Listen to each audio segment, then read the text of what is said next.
കണ്ണൂർ ജില്ലാ ആശുപത്രിയിലെ സെക്യൂരിറ്റി ജീവനക്കാരന് മർദ്ദനം.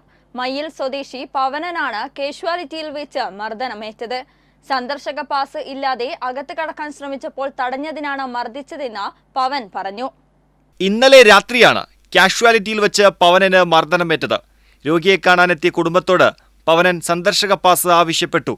സന്ദർശകർ പാസില്ലെന്ന് പറഞ്ഞപ്പോൾ അവരെ തടഞ്ഞു. സന്ദർശക പാസ് എടുക്കാതെ 6 മണിക്ക് ശേഷം സന്ദർശനത്തിന് അനുമതിയില്ല. പാസ് ചോദിക്കാൻ നീയാര മുഖ്യമന്ത്രിയോ എന്ന് പറഞ്ഞ് പലതവണ തെറിവിളിച്ചു. പിന്നീടാണ് ആക്രമണമുണ്ടായത്. പവനന്റെ കൈക്ക് പരിക്കേറ്റു. ഭാര്യയും ഭർത്താവും വന്നപ്പോൾ ഞാൻ ചോദിച്ചു എങ്ങോട്ട് പോകേണ്ടതെന്ന് ചോദിച്ചു. അപ്പോൾ അവർ പറഞ്ഞു എനിക്ക് ഉള്ളിൽ പോകണം, 4ാമത്തെ നിലയിൽ പോകണം എന്ന് പറഞ്ഞു. ഞാൻ പറഞ്ഞു 4ാമത്തെ നിലയിൽ പോകണമെങ്കിൽ പാസ് എടുക്കണം എന്ന് പറഞ്ഞു. അപ്പോൾ അവൻ തിരിഞ്ഞ് എന്നോട് ഒറ്റ ചോദ്യം ചോദിച്ചല്ലോ, നീ ആരുടെ എന്നോട് പാസ് ചോദിക്കാൻ പിണറായി വിജയൻ മുഖ്യമന്ത്രിയാണെന്ന് ചോദിച്ചു. ഞാൻ പറഞ്ഞു അതൊന്നുമല്ല, ഞാൻ ഇവിടുത്തെ സെക്യൂരിറ്റിക്കാരനാണെന്ന് പറഞ്ഞു. അപ്പോൾ പറഞ്ഞ് പാസ് എടുക്കാൻ എനിക്ക് മനസ്സിലാവും. ഞാൻ പാസ് എടുക്കാതെ പോകാൻ പറ്റില്ല, കാരണം ഇവിടുത്തെ നിയമമാണ് എല്ലാവർക്കും പാസ് എടുക്കും. ഒരാൾ പാസ് എടുത്തിട്ടില്ലെങ്കിൽ വരുന്നവരാരും പാസ് എടുക്കില്ല. ഞാൻ പറഞ്ഞു അത് പറ്റില്ല, പാസ് എടുക്കണം പറഞ്ഞു.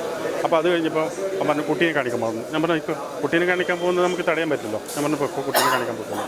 അത് നേരെ താഴെ അമ്മയും കുഞ്ഞും ബ്ലോക്കിലാണ് പോകേണ്ടത്. പക്ഷേ ഇപ്പം പോയത് ലിഫ്റ്റിനെടുത്തേക്ക്.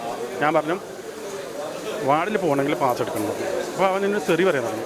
ഞാൻ പറഞ്ഞു മോനെ തെറി പറയരുത്, തെറി പറയുന്നത് നല്ലതല്ലത്. ഞാൻ അതിങ്ങനെ തെറി പറയില്ല, അത് നല്ലതല്ല, ചെറിയ അവൻ പെട്ടെന്ന് ഞാൻ തള്ളി കളഞ്ഞു. തള്ളും എനിക്ക് കൺട്രോൾ ചെയ്തു, കാരണം നമ്മളൊരു അറ്റാക്കിന് നിൽക്കുന്നില്ല, നമ്മൾ സാധാരണ ഒന്നും പറയില്ല. അവൻ തല്ലിയപ്പോൾ എനിക്ക് ഇതില്ല. അപ്പോൾ വീണപ്പോൾ ഒരു ക്യാബിനുണ്ട്, ക്യാബിന് കൈയടിച്ച് ഇതാക്കി. അതാണ് സംഭവിച്ചത്, വേറെ പിന്നെ ഇത് എന്ന് വെച്ചാൽ ഇന്ന് എനിക്ക് സംഭവിച്ചു, നാളെ വരുന്നവർക്ക് സംഭവിക്കുമല്ലോ. അതുകൊണ്ട് അതെങ്ങനെയാണ് അത് പറ്റില്ല. ഏത് എല്ലാവർക്കും ഒരു പാഠമായിട്ട് അതാണ്. സംഭവത്തിൽ നടപടി വേണമെന്നാവശ്യപ്പെട്ട് ആശുപത്രിയിൽ ജീവനക്കാരുടെ പ്രതിഷേധമുണ്ടായി. ഈ ഒരു അപകടത്തിലേക്ക് വരുന്ന സംഭവമാണ് ഇന്ന് നടന്നത്. സെക്യൂരിറ്റി ജീവനക്കാരുടെ കൈക്ക് പരിക്ക് പറ്റിയിട്ടുണ്ട്. പോലീസ് നിയമപരമായ നടപടി സ്വീകരിക്കുന്നതിന് അദ്ദേഹം അപേക്ഷ കൊടുത്തിട്ടുണ്ട്. തീർച്ചയായിട്ടും ആശുപത്രി സംരക്ഷണ ഓർഡിനൻസ് നിയമപ്രകാരം പ്രതിക്കെതിരെ കർശന നടപടി സ്വീകരിക്കണമെന്നാണ് സ്റ്റാഫ് കൗൺസിലിന് അഭ്യർത്ഥിക്കാനുള്ളത്. അതിന്റെ ഭാഗമായിട്ടാണ് വലിയ പ്രതിഷേധം ഇവിടെ നടന്നു കഴിഞ്ഞു.